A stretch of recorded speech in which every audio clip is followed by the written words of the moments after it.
first video of the new year, so let's kick it off with a workshop tour.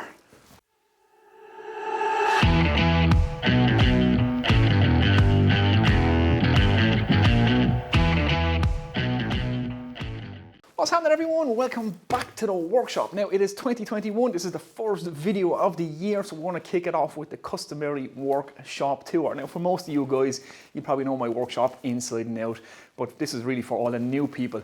Give you a chance to get to know me and my workshop, and I can answer some of the frequently asked questions I get about stuff in my shop as we take a quick look around. Now, if you are new here, welcome along. If this is the first time visiting my channel, my name is John McGrath. I'm a woodworking electrician and a YouTuber. I suppose in 2021 I can call myself a YouTuber. Yeah, I can get away with calling myself a YouTuber now, I think. But I'm a hobbyist woodworker and a professional electrician. That's what I do in my daily life. Everything in here is kind of my hobby, and I share it with people on the YouTube community.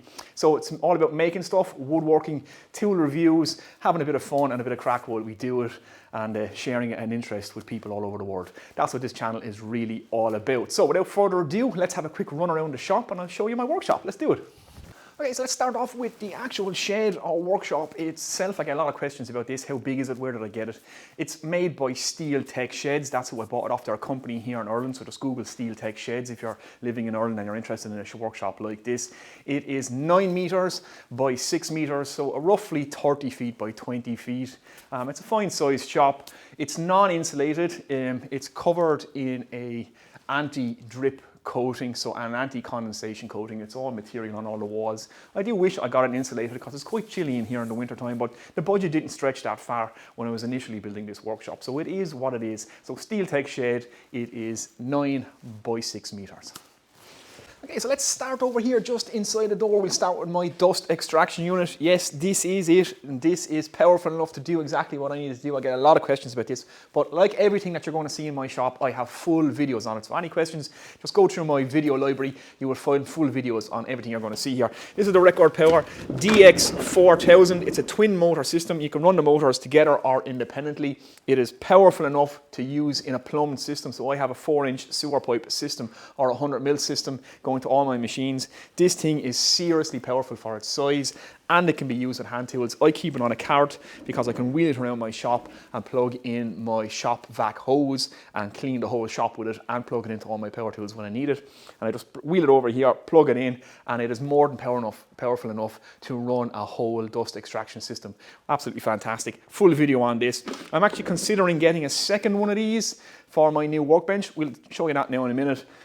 Or else I'm going to get a bigger dust extraction system that will sit here permanently, and then I can use this one to wheel around the shop. But absolutely fantastic. Just goes right here, plug it right in, and it does my whole system. So Record Power DX4000. Okay, so next up is my Planar Thickness, or if you're in America, my jointer planer. It's a 10 by 8, so 10 inches wide by 8 inches deep. That's the capacity of this machine. It's a charnwood. It's kind of a hobbyist machine. It's not a professional end machine, but it's a good machine. It does exactly what I need it to do. The fence is not great on it. Again, I have a full video on this, but planar thickness or jointer planer, whatever you want to call it. This would be one of the first tools, machines I would buy or I would advise any hobbyist woodworker to get. If you can get yourself one of these, you can prepare rough cut lumber. It saves so much time. All the sawing that you need to do if you're doing small projects can be done by hand. But if you get yourself a jointer planar thicknesser, it saves you so much time and it saves you money as well on rough cut lumber. So yeah, definitely get yourself one of these first before any other machine in the shop. That's my recommendation. Might be controversial, but that's what I recommend. Let's move on. Okay, next in line is my lathe. This is a Record Power DML320. It's a nice size lathe. Record Power makes some fantastic tools that are not that expensive. It's a good solid cast iron lathe. It's a variable speed, which is extremely handy on a lathe. It means you don't have to keep changing the belts all the time. You can just adjust the RPM to whatever you need. It has a forward and reverse as well, which is also very handy, especially when you're sanding. Great little machine. I built this workbench for it in a video, so if you're interested in building yourself a nice 4x2 workbench, that's really strong and sturdy. I have a full video on that. I have a couple of videos on me using this machine as well if you're interested in it. I highly recommend some of the Record Power stuff, especially their bandsaws and lathes, things like that. They make absolutely fantastic stuff, and their dust extractors are exceptional for the price and what they can do. So let's move on. Okay, so moving on down, here is my Bandsaw Record Power BS300E. Now, I said last year that I was going to upgrade this, but the year that 2020 was, it just went crazy. I didn't get a chance to do it. Definitely going to upgrade my bandsaw this year. Again, Record Power Power makes some fantastic bandsaws. This is a great kind of hobbyist level bandsaw. Good sturdy cast iron, but I've kind of outgrown it now. I need a larger capacity for resawing stuff in my shop. So something that's going to happen definitely this year is going to be a bigger bandsaw. But again, record power bandsaws, they're cost effective and they make them pretty good. And again, everything is plumbed up to my dust extraction system, so you can see it heading off over to my miter saw. One thing about PVC dust extraction systems, this is a video I'm actually going to make. It's an area where my electrical work ties into my woodworking work. I've seen loads of guys discuss grounding, earthing or bonding PVC pipe, and I've seen guys go to extreme lengths to get rid of static. I just want to give you a little heads up. It is impossible to ground PVC pipe. PVC is an insulator, it's not a conductor. However, non-conductive materials can still hold a charge. So I'm going to do a full video on this and dispel all the myths and nonsense about bonding, grounding or earthing PVC pipe. So much of it is a complete waste of time. But I'll do a full video on it, so that's going to be coming up. Let's move on. Okay, so moving on from my bandsaw, which is right here, up into my pillar drill. Again, another record power tool. This is an older one. This is going back to 2001 is the year of manufacture on this. So it's 20 years old now. Completely cast iron, bulletproof bit of kit. Again, they make fantastic pillar drills and they're reasonably priced. I'm not paid, I'm not sponsored by Record Power, don't worry. But yeah, I just think they're great tools. I bought this second hand. Like most of the stuff in my shop, I actually picked it up second hand. There's some good deals to be got out there. I added the table to it with the fence, so I have a full build on this. It has a sacrificial removable center section, so you can just slide this out, cut yourself a new one and slide it in, nice and handy, and you have fences then to clamp your materials to, and things like that. A nice handy build, a great little floor standing pillar drill that's not so expensive. Let's move on. Okay, so in this corner, not so exciting, but I have my clamp rack. Now that's the greatest clamp rack ever made and also the cheapest clamp rack ever made. Nice and simple, just made from offcuts of 4x2. I made this as a kind of a joke video one day, but people really liked it and loads of people built this actual rack and sent me loads of pictures on Instagram of people all over the world throwing themselves together a nice 4x2 clamp rack. It is so easy to build and it's so effective for hanging all your clamps off. You can make it as big as you want, as many rows as you want, and it's just, you can do it in 10 minutes. Have it all together, and it's a great place to keep your clamps. Air compressor is there, a few hand saws and a sanding paper station here, and then I just have my work light, magnetic or magnifying work light with a little LED light in it. It's kind of a cheapy one, not too bad. It's kind of a boring corner. Let's move on. Okay, so moving on down, this is the backdrop you usually see to most of my videos. It's just pallet wood on the wall, stained with a walnut stain, and a few hand tools hanging up on the wall. So some guitars that I've built. So I kind of started out building guitars. That was kind of some of my first videos I made when I was in my little garden shed way back when, a couple of years ago, when I started out on YouTube recording things with my camera phone. So I built a number of guitars. They turned out pretty nice. A lot of work involved in building guitars, and it's very, very hard to sell them, so I don't really do it much anymore. I'll definitely do another guitar build. I want to build an acoustic guitar and a few other things like that, but these are just my tools on my wall. Some guitar, some luthier tools there, some Japanese hand saws, bench hooks and shooting boards, that kind of thing. That's Matt Esley's cabinet I was kind of building along. I started that last February. I'm still not finished a year later, but I will eventually get this finished. It's almost ready, just needs to put some hinges on it, do a bit of sanding and get the finish on it. That'll be done. Up on the wall, I've got some pictures. That's a present from my wife. That was my dog, Bear. He's an American Akita, and that's Gin and Bear together. They're my two American Akitas. Sadly, they died a couple of years ago. They were 13 when they died. Bear went first, and then a year later, Gin died. You'd miss him terribly. This was actually a gift given to me by a guy in some of the men's sheds. So the men's sheds is an organisation in Ireland. It's a great organisation where men get together in sheds just like this. It's kind of a community thing. And one of the guys that was there drew that from my sister. She works as part of our job in men's health and with the men's sheds. And he did that just one day with pen from a photograph, and it's a picture of my two dogs. I absolutely love it, and that's why I keep them up on the wall, because I do miss my dogs. Now, moving on down to my hand tools, let's have a quick look at this. Okay, so down to my hand tools, this was just a little cabinet I made from an old TV stand, so just upcycled some old furniture. It was just a place to keep my hand tools. I get a lot of moisture in my workshop, especially in the winter time. Ireland is, like, you know, a really wet country and cold in the winter time, so rust on hand tools is a real problem. So I built a little cabinet just to keep them all in, stuck a dehumidifier up in the corner. It just helps, it stops the rust. And I also use this Protect tool that I was given from Workshop Heaven on all my tools, and it has completely stopped the rust, which is absolutely fantastic because I was having major issues with it. So I just have some of my hand planes in here. I have some Quang Sheng stuff, which is really nice. Again, got that from Workshop Heaven. Some Ashley Oils chisels, Workshop Heaven. I have all my old Stanleys in here, so I have some Stanley Sweethearts and stuff. Some of these are 100 years old, so you know it's great to have woodworking tools that go back 100 years. These are USA made Stanleys.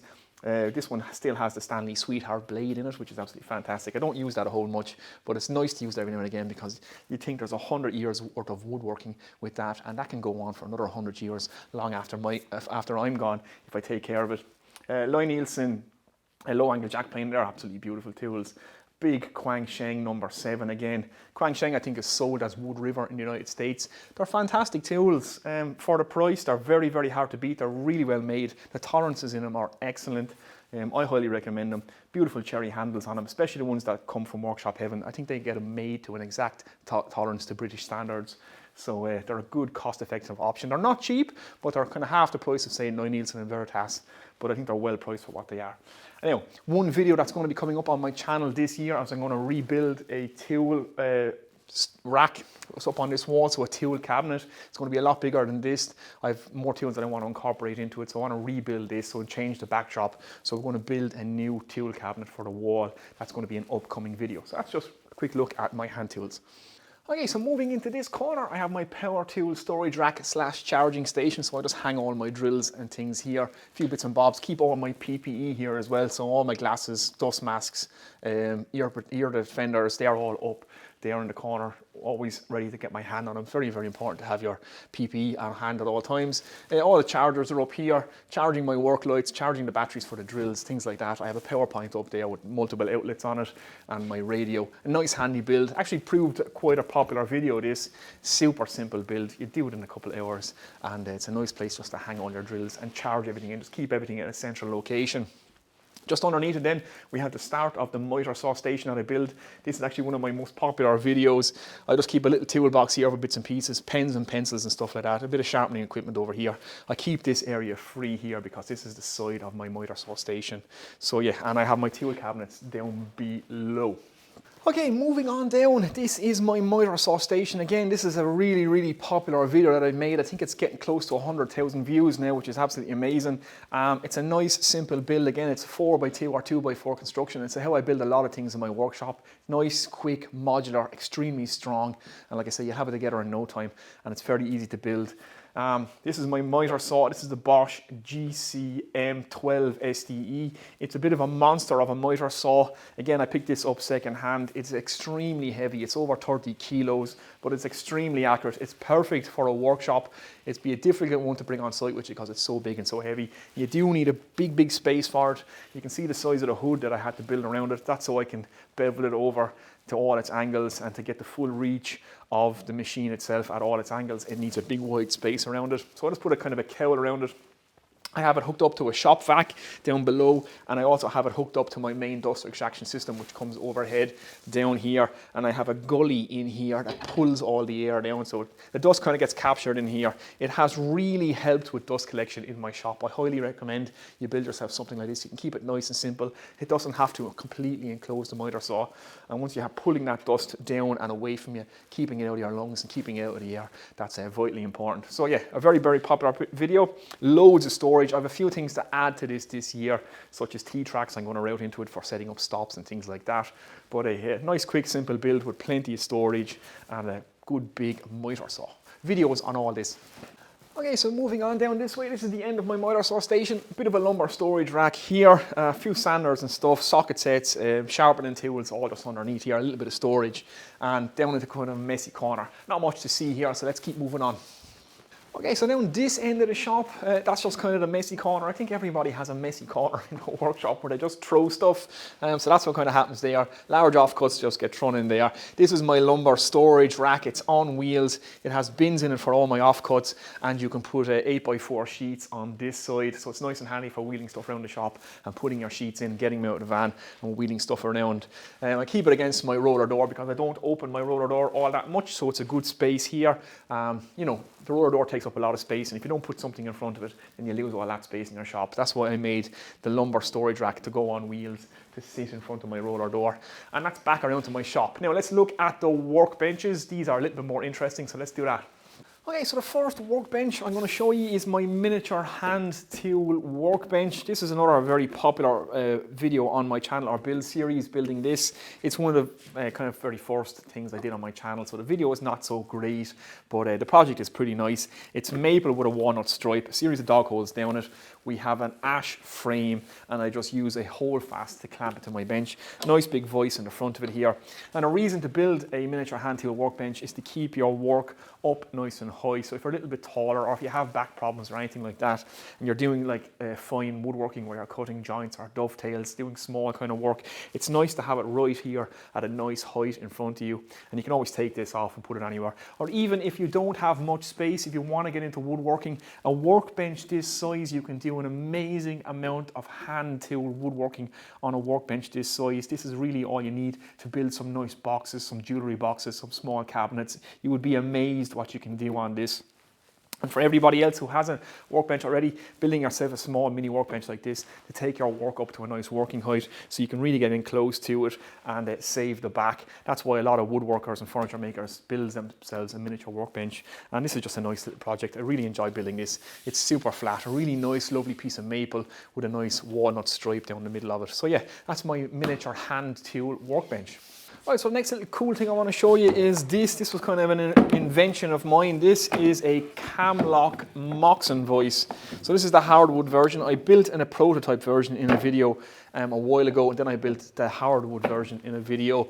It works great. It's not as good as a screwed version. There's still a few little kinks that I have to work out, but if you want to build yourself a removable voice that you can completely take apart, that's completely made from wood, there's no metal parts in this apart from the pins in the back. It's completely made from wood. You can build it yourself. You can build this from plywood. The original one I made from birch ply. It works really, really well. It has a serious clamping force, and you can just clamp this with a set of holdfasts onto your bench. It works on the principles of using cams. So you have pins in the back here with tenon arms that slide all the way through. So you just slide it in, put your pin in, and lock it down, and it gets a serious clamping force with these cams. Now I also built a Camlock Leg Voice, which I'll show you in a second. That's absolutely fantastic. That's kind of an invention I came up with during the first lockdown with COVID. So a lot of people really, really like that. So I'll take you through that when I'm showing you this workbench. Let's do it. Oh, by the way, I have a full set of plans available for building this. I've made them free to anybody who wants them, so I'll link them in the video description below. It's a full set of plans I did on SketchUp. If you want to make yourself one of these and have a go. I've been sent a load of pictures again from people around the world sending me pictures on Instagram where they've built themselves a Camlock Moxon voice, again completely made from wood, and they seem to really enjoy it. It's not a perfect voice by any stretch of the imagination, but it's a great woodworking project, and it's a great way to get yourself a voice that doesn't cost you much and that you can build at home yourself. No welding or metal required. So yeah, the Camlock Moxon voice. Okay, onto my main woodworking bench. Now this is the Paul Sellers designed workbench. I've made this from 4x2s or 2x4s construction lumber. It's a really cheap bench to make. It's super strong and sturdy.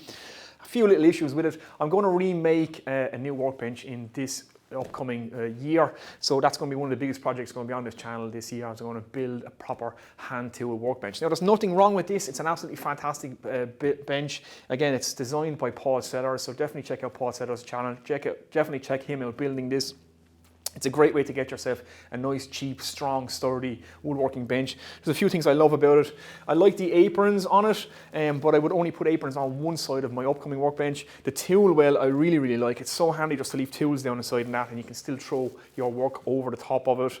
A few little issues when it comes to clamping work to this bench that I'm not overly keen about, but other than that, it's a fantastic bench. Now, my one did bow and buckle on me because I used construction lumber, so I had to re-flatten this a number of times. It really twisted.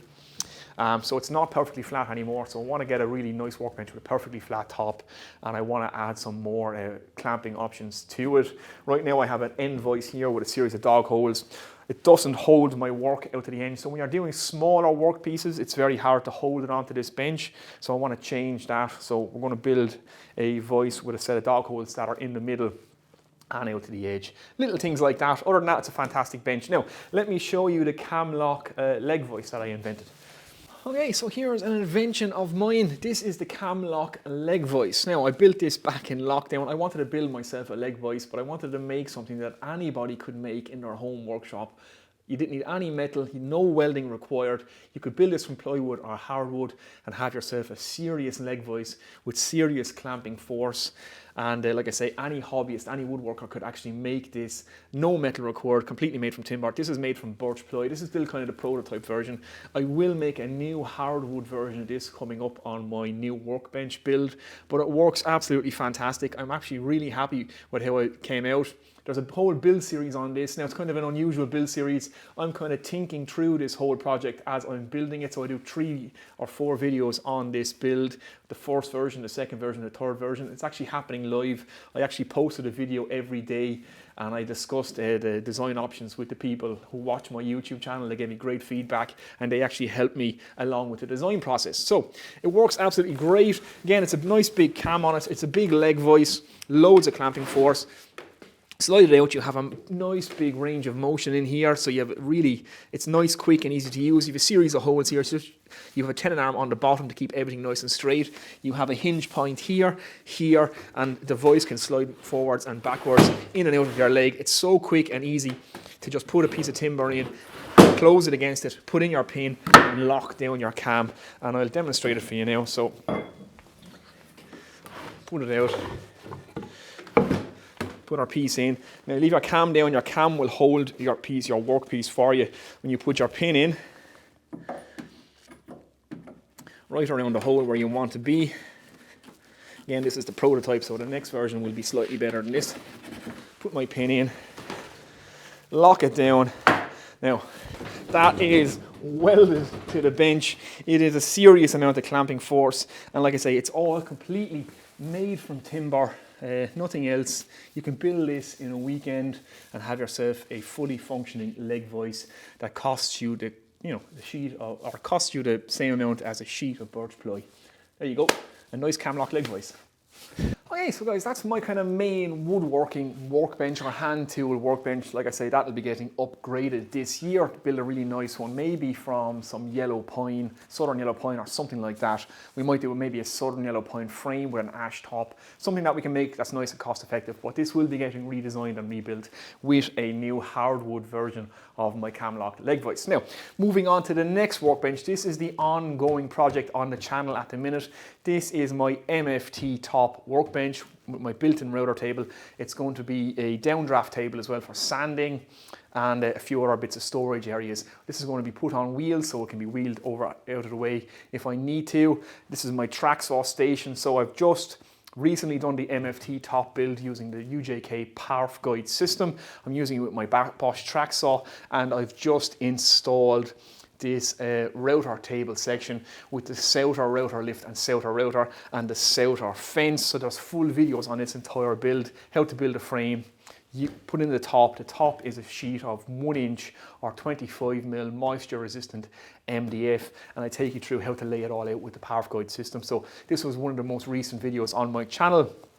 And it's one of the most recent builds, and it's the ongoing project. So we have a few things to add to this, such as we have to get all the electrics onto it, we have to build the storage areas for it, we have to build a router cabinet. There's a good bit of stuff to do this. We have to add wheels to it. So it's kind of a nice little ongoing project. It's a nice, easy build. Again, it's using the 4x2 frame construction, and it's a fantastic bench. It's an excellent flat assembly table. It's going to be my sanding station.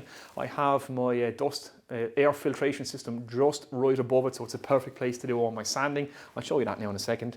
So that's it. Yeah, that's my other workbench. This is my MFT / router / downdraft table / assembly table workbench, and this is the ongoing project at the minute. So definitely check out these videos if you're interested in an MFT table. Okay, so that's kind of it, guys. I'll just finish up with my air filtration system. This is my Axminster Trade AT25 ASF. This just cleans some of the air, so it gets down past 1 micron, just takes all the fine dust or anything that could be in the air after sanding. So health is wealth, and keeping sawdust out of the lungs is the most important thing. So this, in tandem with my dust extraction system, wearing a dust mask, this will be my downdraft table and sanding station. This has done wonders for the air quality in my shop. Works on a little remote control. You can set it to 3 different speeds. It pulls through a massive amount of air, and you can also set the timer on for 1 hour, 2 hours, or 4 hours. So when you leave the workshop, you can just leave this run, you come back in, and you really do notice a difference in air quality. It's absolutely fantastic. And like I say, health is wealth, so it's worth investing in good dust extraction, good dust masks, and a good air filtration system for your workshop. Again, keeping that dust out of your lungs is paramount, because we all want to be woodworking into our old age. It would be absolutely fantastic, and we don't want our hobby to cause us health problems, or our profession to cause us health problems. So yeah, I highly recommend that one. It's doing actually a fantastic job in the workshop. So yeah, that's kind of it, guys. That's kind of my workshop. Right guys, there we go. Workshop tour starting off 2021 with the first video. Just a nice way for me to introduce myself to all the new subscribers and show you guys around my shop as well, and kick off this new year. So we've plenty of projects planned. New woodworking hand tool bench to build. We have a hand tool cabinet to build. We have to finish that multi-function workbench. I'll do all the earthing and bonding on PVC ducting systems. We'll have some electrical stuff, some more tool reviews, plenty of projects coming up, and a bit of fun, a bit of entertainment, and a bit of crack along the way. So hopefully you've enjoyed that video, guys. If you have, think about hitting the subscribe button. If you're new here, welcome along. Hopefully you'll enjoy the channel. Give it a thumbs up if you like the video.